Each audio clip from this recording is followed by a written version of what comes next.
At the family party, my son-in-law said, "Try not to eat too much, you didn't pay for this." Those words echoed through the room, drawing uncomfortable glances and nervous laughter from nearby guests. Before I tell you what happened next, let me know where you're watching from. And if you're new here, subscribe so you don't miss stories like this, because the way this night unfolded changed my family forever. The party was being held at the magnificent Miramonte estate, a place known for its grand halls, sparkling crystal chandeliers, and the soft fragrance of fresh orchids drifting through the air. Every corner of the estate reflected elegance and wealth. Guests moved through the rooms carrying glasses of wine while a string quartet played softly in the background.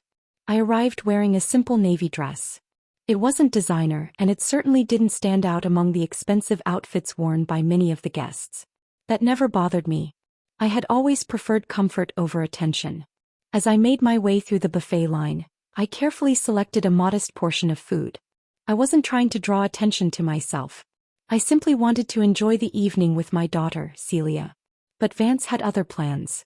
Standing with a group of guests, he noticed my plate and smirked. His voice grew louder as he spoke, making sure everyone nearby could hear him. "Try not to eat too much," he said. "You didn't pay for this." A few people laughed awkwardly. Others looked away, pretending not to hear. The comment hung in the air like a bad smell. Vance seemed pleased with himself. He straightened his jacket and glanced around the room, clearly expecting approval. He enjoyed being the center of attention, especially when it came at someone else's expense. For a brief moment, the room felt completely silent to me. I could see Celia's face tighten with embarrassment from across the hall. She knew her husband's habit of turning every gathering into a stage for his ego. I looked down at my plate, then slowly placed it on a nearby table. Anger would have been easy. A public argument would have been even easier. That was exactly what Vance expected. Tad, I smiled. Not a wounded smile. Not a forced smile. A knowing smile. The kind of smile that comes when someone believes they understand the game, while having no idea who truly holds the cards. And at that moment, I decided to let the evening continue exactly as Vance wanted. For a little while longer. As I stood there with that quiet smile, memories of the past few years began to surface. The Miramonte estate stretched across acres of beautifully maintained grounds, with winding stone paths, towering trees, elegant gardens, and multiple reception halls. Every detail was carefully maintained, creating an atmosphere of effortless luxury. That evening, Vance moved through the estate as though he owned every inch of it. He barked instructions at servers, corrected the placement of centerpieces, and constantly interrupted his catering staff to point out imaginary mistakes. Even when everything was running smoothly, he seemed determined to remind everyone that he was in charge. Unfortunately, that behavior wasn't limited to his employees. My daughter, Celia, had spent years adjusting herself to fit around Vance's ego. At family gatherings, he often spoke over her, dismissed her opinions, and made decisions without consulting her. Whenever she disagreed with him, he would smile politely in public and criticize her in private. Over time, she had learned to choose silence over conflict. The rest of the family rarely challenged him. In fact, many of them admired him. Vance drove expensive cars, wore tailored suits, and spoke confidently about business deals. To them, appearances were everything. They measured success by labels, bank accounts, and social status. As the evening continued, I overheard quiet conversations drifting through the room. Maeve has had a difficult few years. I heard she's struggling financially. It's nice that Vance still invites her to these events. Their whispers carried a mixture of pity and judgment. None of them knew the truth, and I had never felt the need to correct them. For years, I had chosen a different way of living. I wore simple clothes without designer logos. I drove practical vehicles. I avoided social media displays of wealth and never discussed money at family gatherings. The freedom that came from living quietly was worth far more than public recognition. People often assume that those who look wealthy are powerful and those who live modestly are struggling.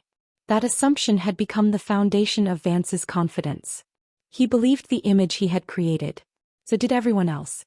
As servers began refilling glasses and guests settled into deeper conversations, Vance continued enjoying the admiration surrounding him. He laughed loudly, accepted compliments, and carried himself like the undisputed king of the evening.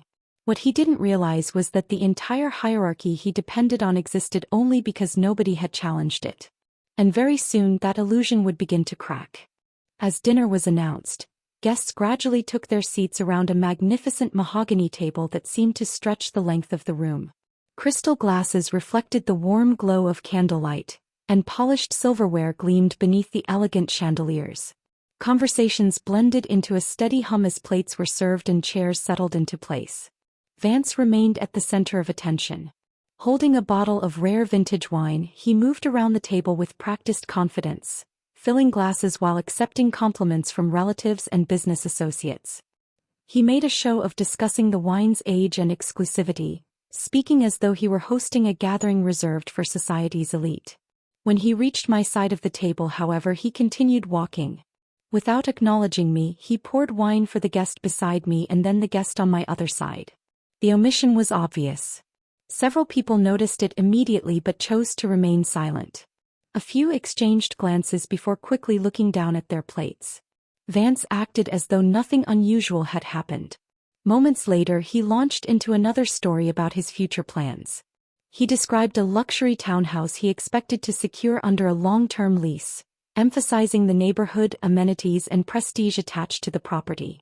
He spoke about it as though the agreement were already finalized. The conversation soon shifted to business. With growing enthusiasm, he discussed an upcoming catering contract connected to the estate's ownership. According to him, the opportunity would elevate his company to an entirely new level. He talked about expansion, increased revenue, and the influential connections that would follow. Every sentence seemed carefully designed to impress the people listening. Around the table, heads nodded in approval. I said nothing. Instead, I rested my fingertips lightly against the smooth surface of the table. The grain beneath my hand felt familiar. Years earlier, I had spent weeks reviewing designs, selecting materials, and approving every detail of its construction. Skilled craftsmen had built it to exact specifications, ensuring it would become one of the estate's defining pieces. The wood remained flawless. As Vance continued celebrating achievements that he believed were within his grasp, I quietly traced the edge of the table and listened. Some people reveal their character through what they endure. Others reveal it through what they think they already own. As dinner came to an end, staff members cleared the table and guided guests toward the grand ballroom. Music drifted through the estate as conversations resumed in small groups. The atmosphere remained elegant, but beneath the laughter and polite smiles, a subtle tension had begun to settle over the evening. Vance seemed energized by the attention he had received throughout dinner. He moved confidently from one conversation to another, speaking about future opportunities and presenting himself as a man whose success was only continuing to grow. Many guests listened with admiration, unaware that the foundation beneath his confidence was far less secure than he believed. While everyone was occupied, I quietly stepped away from the ballroom. The noise faded as I walked through a private corridor and approached the estate library. The room was silent except for the faint sound of rain tapping against distant windows. Shelves lined the walls from floor to ceiling, filled with leather-bound volumes collected over many years. Standing near a large oak desk was Mr. Briggs. He had managed the estate's properties for a long time and was known for his professionalism, discretion, and attention to detail. The moment I entered, he closed the folder he had been reviewing and greeted me with a respectful nod. Without wasting time, he opened a leather portfolio and placed several documents on the desk. Everything had been verified. The commercial kitchen operating under Vance's business was leased through a network of companies ultimately controlled by my holding corporation. The luxury townhouse he had spent the evening bragging about was tied to the same ownership structure. Even the prestigious venue contract he expected to receive had not yet been finalized and remained subject to approval through channels that answered directly to my organization. Mr. Briggs calmly explained each detail, confirming that every agreement contained provisions protecting the estate's interests and reputation. Nothing had been left to chance. For a moment, I studied the paperwork in silence. Outside the library, the celebration continued. Guests laughed. Glasses clinked. Music played. Inside, the reality of Vance's situation sat neatly organized within a single portfolio. Mr. Briggs asked whether he should proceed immediately. I shook my head. No, I said. Not yet. There were still important people scheduled to arrive that evening, including individuals whose presence would make certain facts impossible to deny. I instructed him to keep the documents ready but untouched until the investors entered the ballroom. Then I closed the portfolio and smiled. Sometimes the truth carries far more weight when it arrives before an audience. When I returned to the ballroom, the crowd had grown larger. Business owners, community leaders, and invited guests gathered in small circles beneath the sparkling lights, exchanging introductions and discussing future opportunities. The energy in the room felt different now, as though everyone was waiting for something without realizing it. Vance immediately noticed my return. With a smile that never quite reached his eyes, he waved me over to a group of local entrepreneurs he had been entertaining. The moment I approached, he placed a hand on my shoulder and began speaking as though I weren't standing right beside him. He described himself as someone who always looked after family, someone who believed in generosity and helping those less fortunate. The story was carefully crafted for his audience. Several listeners nodded approvingly as he painted a picture of himself as a compassionate provider. I remained silent. The performance continued until a passing server approached carrying a tray of appetizers. Vance reached over, picked up several pieces and then extended the tray toward me. His grin widened.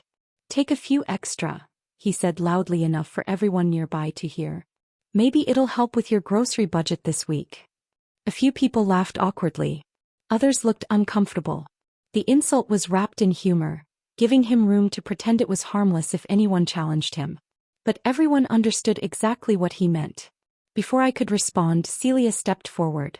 Her face flushed with anger. "That's enough," she said firmly. "You don't have to keep speaking to my mother like that." The surrounding conversations quieted almost instantly. For a brief moment, Vance looked surprised that she had spoken up at all. Then his expression hardened. He turned toward her and lowered his voice, though it remained loud enough for nearby guests to hear. "I'm the one who provides for this family," he said. "Everything we have comes from my work. Don't start creating problems where there aren't any." The words landed heavily. Celia's shoulders stiffened, but she refused to look away. The room had become painfully still. I could see years of frustration behind my daughter's eyes. Years of being dismissed, corrected, and expected to remain quiet. I stepped forward before the situation could escalate further. Vance looked at me with complete confidence, still convinced he controlled the room. I met his gaze calmly. Then I said, "An illusion is a dangerous thing to live in." His smile faltered for the first time that night. Not because he understood what I meant. Because somewhere deep down he suddenly wondered if he didn't. The silence following my warning did not last long. A low rumble echoed across the estate as dark clouds gathered overhead. Within minutes, rain began striking the ballroom's enormous glass skylights. The steady rhythm of water against the glass created an unusual soundtrack to the evening. Guests glanced upward as flashes of lightning illuminated the ceiling for brief moments before fading back into the warm glow of the chandeliers. The atmosphere shifted immediately. What had felt like a celebration now carried a strange sense of anticipation. Conversations became quieter. Laughter seemed less natural. Even those who had spent the evening enjoying themselves appeared distracted by something they couldn't quite identify. Then the main entrance doors opened. Several distinguished guests entered the ballroom together, drawing immediate attention. Among them was Harrison, the city's chief legal registrar, accompanied by a group of highly respected corporate investors whose names carried significant influence throughout the region. Their arrival created a ripple through the crowd. People straightened their posture. Business owners exchanged excited glances. These were individuals whose approval could open doors that most people spent years trying to access. No one reacted faster than Vance. Seeing an opportunity to elevate his status even further, he quickly adjusted his jacket and hurried across the ballroom with a broad smile. Confidence radiated from him as he approached the arriving group. He extended his hand and welcomed them enthusiastically. For several moments he spoke as though he were the host of the entire event. He discussed the estate, referenced future business opportunities, and carried himself with the certainty of someone who believed he held authority over everything taking place that evening. But something unexpected happened. The investors barely acknowledged him. Their polite expressions never changed, yet their attention was clearly elsewhere. Instead of engaging in the conversation Vance was trying so hard to create, they continued scanning the ballroom. One by one their eyes moved across the crowd. They weren't searching for a venue manager. They weren't looking for a caterer. They weren't interested in hearing another speech about success. Vance's smile slowly tightened as he noticed their lack of interest. For the first time all night, uncertainty appeared on his face. Because the people he had been desperate to impress had arrived with a purpose. And that purpose had absolutely nothing to do with him. The ballroom seemed to hold its breath. Vance remained standing near the entrance with his hand extended, waiting for the recognition he believed he had earned. Around him, guests watched with interest, expecting an important introduction or perhaps the beginning of another one of his self-congratulatory speeches. Instead, Harrison continued walking. Without hesitation, he passed directly by Vance. The movement was so unexpected that several people exchanged confused glances. Vance's hand remained suspended awkwardly in the air for a moment before he slowly lowered it. Harrison's attention was fixed elsewhere. He crossed the ballroom with purpose, followed by the investors and executives who had entered alongside him. Their polished shoes echoed softly against the marble floor as they moved through the crowd. Then they stopped in front of me. A respectful smile appeared on Harrison's face. The kind of smile reserved for someone whose position and accomplishments require no introduction. He extended his hand. "Maeve," he said warmly, his voice carrying clearly across the room. "Thank you once again for hosting the city's premier charity gala at your private estate. Your generosity and continued support have made an extraordinary difference for countless families." The words landed like thunder. Conversations ended instantly. Several guests turned toward me so quickly that chairs scraped against the floor. Others simply stared, struggling to process what they had just heard. Private estate. The phrase spread through the room without anyone needing to repeat it. For years, many people had assumed I was merely another guest at events like this. Some believed I depended on the kindness of relatives. Others had convinced themselves that my modest lifestyle reflected financial limitations. Now every one of those assumptions was collapsing. The musicians stopped playing. Silence filled the ballroom. I looked toward Vance. The confidence that had carried him throughout the evening vanished before everyone's eyes. His smug expression dissolved completely. The color drained from his face as realization settled in. For the first time he understood that the room was no longer seeing him as the powerful figure he had spent years pretending to be. Across the ballroom, several family members stood frozen. The same relatives who had whispered about my finances and praised Vance's success now looked horrified. Some avoided eye contact altogether. Others appeared desperate to disappear into the crowd. The hierarchy they had accepted without question had been built on appearances. And with a few simple words, that illusion had shattered. The truth wasn't merely revealed. It had walked into the room, taken center stage, and made itself impossible to ignore. The shock in the ballroom had not yet faded when I turned toward the edge of the room. "Mr. Briggs," I said calmly. Every eye followed my gaze. Mr. Briggs stepped forward from the crowd, carrying the same leather portfolio he had been entrusted with earlier that evening. His expression remained professional and composed as he walked to the center of the ballroom. A strange uneasiness spread across the room. Vance looked from me to Mr. Briggs and back again. For the first time all night he seemed uncertain about what was happening. Mr. Briggs opened the portfolio and carefully removed several documents. The sound of paper turning echoed through the silence. He began reading in a clear, measured voice. The documents outlined the obligations attached to multiple agreements connected to Vance's business and personal arrangements.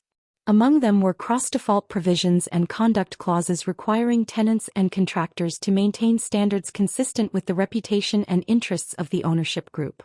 As the legal language continued, confusion on Vance's face slowly transformed into alarm. He suddenly recognized the names of the entities involved. More importantly, he recognized what those clauses meant. The room remained silent as Mr. Briggs explained that violations affecting one agreement could trigger consequences across related contracts. No one interrupted. No one moved. When he finished, I stepped forward. My voice remained calm. Effective immediately, the catering agreement under review will not proceed. The commercial kitchen lease is terminated in accordance with the governing provisions. The residential townhouse lease is also terminated under the same authority. A collective gasp swept through the ballroom. The words struck with far more force than any raised voice ever could. Vance stared at me as though he had forgotten how to breathe. His carefully planned future was unraveling in front of witnesses, investors, business leaders, and family members. "This can't be right," he finally said. The confidence that once filled his voice was gone. He attempted to continue, searching for an explanation, a defense, anything that might restore control to the situation. But the words refused to come. His mouth opened, then closed. The reality was too overwhelming. Every opportunity he had boasted about throughout the evening had depended on agreements he never truly controlled. The authority he believed belonged to him had existed only because someone else had allowed it to. The ballroom watched in stunned silence. Years of arrogance had built the image. A few pages of paperwork had destroyed it. And standing in the center of the room, Vance could do nothing except watch as everything he had taken for granted slipped beyond his reach. The atmosphere in the ballroom changed almost immediately. The excitement, laughter, and conversation that had filled the estate only an hour earlier disappeared with remarkable speed. Guests who had eagerly gathered around Vance throughout the evening suddenly found reasons to leave. Business owners quietly collected their coats. Investors exchanged brief farewells. Family members avoided eye contact as they drifted toward the exits. No one wanted to remain in the center of a collapse. Within minutes, the grand hall felt almost abandoned. The vast limestone floors reflected the fading lights above. Empty glasses sat forgotten on nearby tables. The music had long since stopped, leaving behind a silence that seemed far louder than any orchestra. In the middle of that silence stood Vance. Or rather, he tried to. The weight of everything that had happened appeared to hit him all at once. His shoulders slumped. His breathing became uneven. The confidence that had once defined every movement was gone. Then, to the shock of those few still present, he dropped to his knees on the polished marble floor. "Maeve, please," he said. His voice cracked. "It was a joke. That's all it was. I didn't mean any of it." The words echoed through the nearly empty ballroom. For the first time, there was no audience left to impress and no image left to maintain. Only consequences. He continued pleading, insisting he had never expected things to go this far. He blamed misunderstandings, poor judgment, and bad timing. Anything except the truth that had brought him to this moment. I listened quietly. Beside him, scattered fragments of broken glass sparkled beneath the chandeliers, remnants of a celebration that had ended very differently than anyone expected. Then I turned toward Celia. She had remained silent throughout most of the evening, but her eyes were clear now. The uncertainty that had followed her for years seemed to be lifting. I extended my hand. For a brief moment she looked at her husband. Then she looked at me. Without hesitation she stepped forward, carefully crossing the shattered glass and leaving him behind. A visible sense of relief settled across her face. Before walking away, I looked at Vance one final time. "Respect isn't something reserved for wealthy people," I said calmly. "It's something every person deserves." He lowered his head and said nothing. Celia and I turned toward the exit. Behind us remained an empty ballroom, broken illusions, and a lesson that had arrived far too late for the man who needed it most. By sunrise, the estate seemed transformed. Golden light stretched across the rain-washed gardens, illuminating rows of flowers and sparkling droplets that still clung to the leaves. The storm that had rattled the skylights the night before was gone, replaced by clear skies and crisp air. Everything felt renewed, as though the grounds themselves had been cleansed of the previous evening's bitterness. Elsewhere, reality was settling in for Vance. The calls had stopped. The opportunities he once boasted about had vanished. Partners who had eagerly sought his attention now kept their distance. His reputation, built so carefully over the years, had fractured in a single night. Inside a nearly empty townhouse, cardboard boxes were stacked beside the door. Vance moved from room to room, gathering the remnants of a life he had assumed was secure. There were no admirers left, no audience to applaud his confidence, and no shortcuts around the consequences of his choices. Back at the estate, I had no interest in watching his downfall. My attention was on something far more important. Celia joined me in the sunroom overlooking the gardens. Morning light poured through the tall windows as we shared tea and conversation. For the first time in years, there was no tension hanging over her words. No hesitation. No fear of being interrupted or dismissed. She looked lighter. Stronger. Free. We spoke about possibilities instead of problems, about the future rather than the past. The simple moment felt more valuable than any grand celebration ever could. As I sat there watching the gardens awaken beneath the morning sun, one lesson stood above all the others. Arrogance often mistakes privilege for achievement and attention for respect. Humility requires no performance. It doesn't demand recognition, titles, or applause. It reveals itself through character, patience, and the way people treat those who have nothing to offer them in return. The night before had exposed the difference between appearance and reality. One path had ended in isolation. The other led to peace. And in the end, respect was never earned by wealth or status. It was earned by remembering that every person deserves dignity, regardless of what the world believes they possess.